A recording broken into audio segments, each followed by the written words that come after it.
South ఇండియాలోనే అతి తక్కువ ధరలకే నాణ్యమైన రత్నాలని అందించే ఏకైక సంస్థ 6JVR.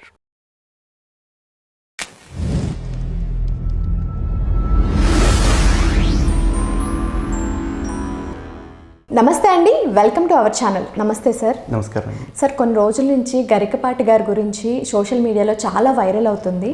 అంటే చూసే వాళ్ళు ప్రతి ఒక్కరు ఏమంటున్నారంటే ఆయన పర్సనల్ విషయాల్లో తప్పులు చేసేసి ప్రవచనాలు చెప్తే కరెక్టా అంటే ఇవి దేనికోసం చెప్తున్నారు? ఇలాగా ఇన్ని రోజులు ఆయన ఒక ఎత్తు ఇప్పుడు ఒక ఎత్తు అన్నట్లుగా మాట్లాడుతున్నారు. దీని మీద మీ అభిప్రాయం చెప్పండి.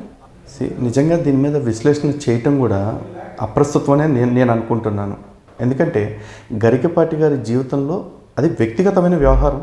అండ్ మోర్ ఓవర్ ఇప్పుడు ఏదైతే ఆయన ప్రవచనాలు స్టార్ట్ చేశారో, సమాజానికి బాధ్యతగా తన వంతుగా విలువలు నేర్పే ప్రయత్నం చేస్తున్నారో, ఈ సమయంలో ఆయన చేసింది కాదు.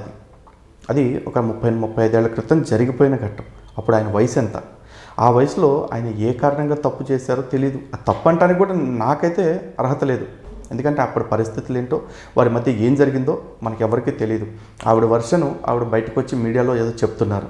దీని మీద గరికపాటి గారు ఇది జరిగింది అని చెప్పేసి ఏం మాట్లాడలే. అండ్ మోర్ ఓవర్ ఇప్పుడు గరికపాటి గారు, వారి భార్య ఉన్నారు, ఇప్పుడున్న ఆవిడ శారద గారు, అలాగే వారిద్దరు కుమారులు ఉన్నారు.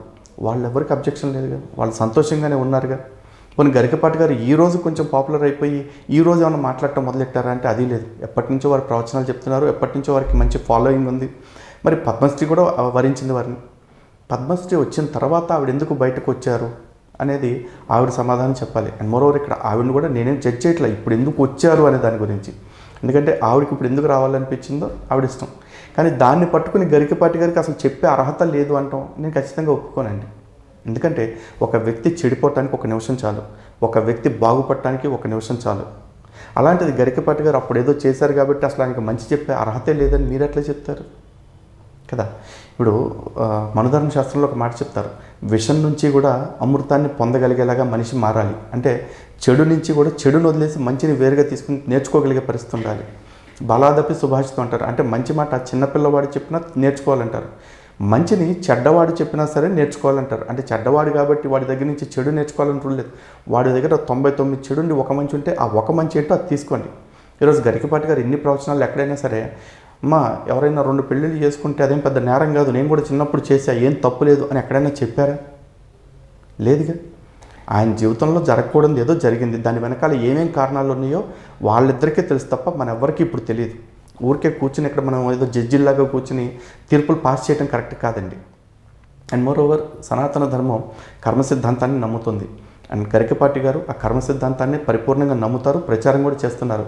అవశ్యమను భోక్తవ్యం కృతం కర్మ శుభాశుభం నా భుక్తం క్షేతే కర్మ కల్పకోటి శతైరపి అంటారు. అంటే మనం చేసుకున్న మంచి కావచ్చు చెడు కావచ్చు, దానికి వచ్చే ఫలితాలు ఏవైతే ఉంటాయో ఆ ఫలితాల్ని 1,000,000 కల్పాలైనా సరే మనం అనుభవించాల్సిందే, దేన్ని తప్పించుకోవటం కుదరదు. అండ్ బహుశా ఇప్పుడు చూసుకుంటే గరికపాటి గారు గతంలో చేసిన దానికి ఇప్పుడు అనుభవిస్తున్నారు అంతే. అందులో దాన్ని పెద్ద దోషంగా చూడాల్సింది లేదు. ఈరోజున దూర్జట్ అనే ఒక మహాకవి ఉంటారు. ఆయన అద్భుతమైన కాళహస్తీశ్వర శతకం రాశారు.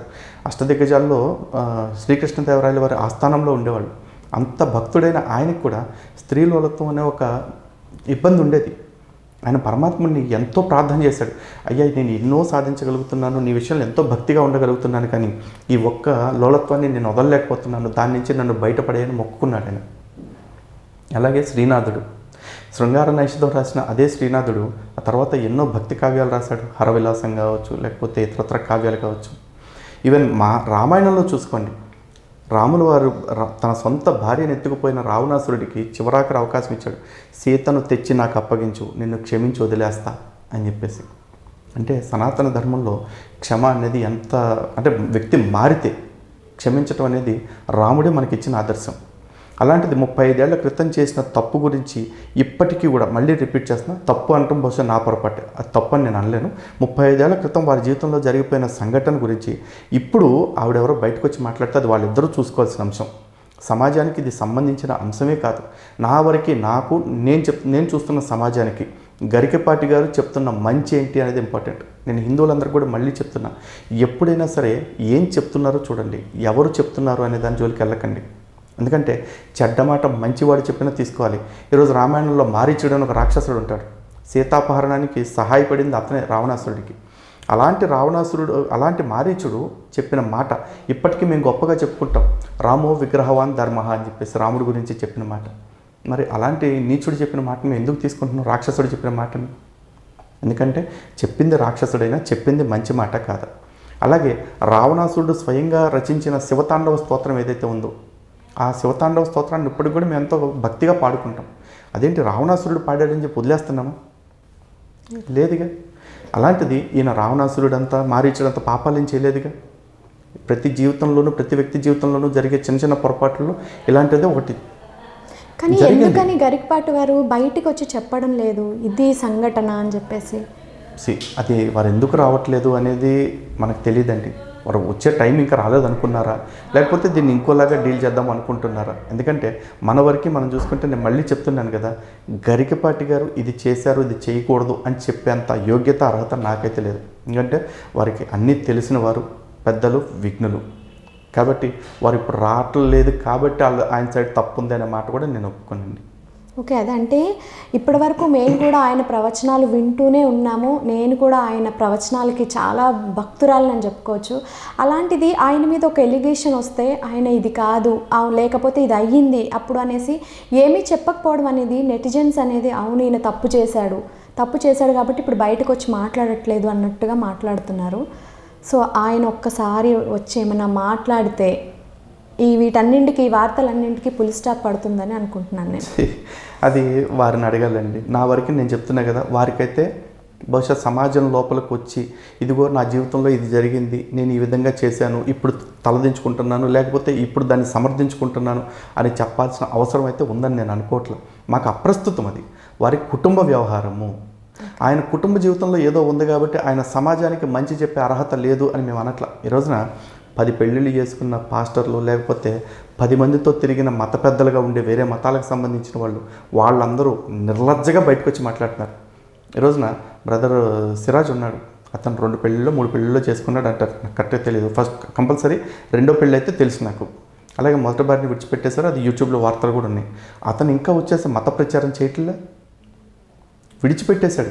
ఆవిడ పేరు మీద కొంత ఏదో ఫైనాన్షియల్ ఫ్రాడ్ కూడా జరిగిందని యూట్యూబ్లో వార్తలు ఉన్నాయి. మరి ఫైనాన్షియల్ ఫ్రాడ్లు చేపించి ఆవిడని విడిచిపెట్టేసి ఇంకో పెళ్లి చేసుకున్న అతను దర్జాగా మత ప్రచారకుడిగా ఉన్నాడు. ఈరోజు ఫ్రాంకో ములక్కల్ అని చెప్పేసి కేరళలో ఒక బిషప్ తన చర్చిలోనే నన్గా పనిచేస్తున్న ఆవిడ మీద ఎన్నోసార్లు లైంగిక దాడులు చేసి, అత్యాచారాలు చేసి ఆవిడ మీద ఆ కేసు నుంచి బయటకు వచ్చేసి ఇప్పుడు మళ్ళీ బిషప్గా కొనసాగుతున్నాడు. ఇంతమంది పాస్టర్ల న్యూస్ పేపర్ కటింగ్స్ నా దగ్గర ఉన్నాయి. వాళ్ళందరితో పోలిస్తే ఈయన చేసింది ఏం లేదట. ఈయన ఏ ఆడపిల్లని అత్యాచారం చేయలేదు, ఏ ఆడపిల్లతో అక్రమ సంబంధం పెట్టుకోలేదు, వివాహం చేసుకున్నారు, విడిచిపెట్టేశారు. అది ఎందుకు జరిగింది అంటే అది కారణాలు వాళ్ళకి తెలుస్తాయి, మనకు అవసరం లేనివి, అప్రస్తుతమైనవి. అది మళ్ళీ 100 సార్లు చెప్పినా నా డైలాగ్ ఇదే. సమాజానికి అవసరం లేదు కదా, సమాజానికి ఆయన ఏం చెప్తున్నారు అనేది అవసరం, ఆయన ఏం చేస్తున్నారు అనేది కాదు. Thank you sir. ధన్యవాదాలు.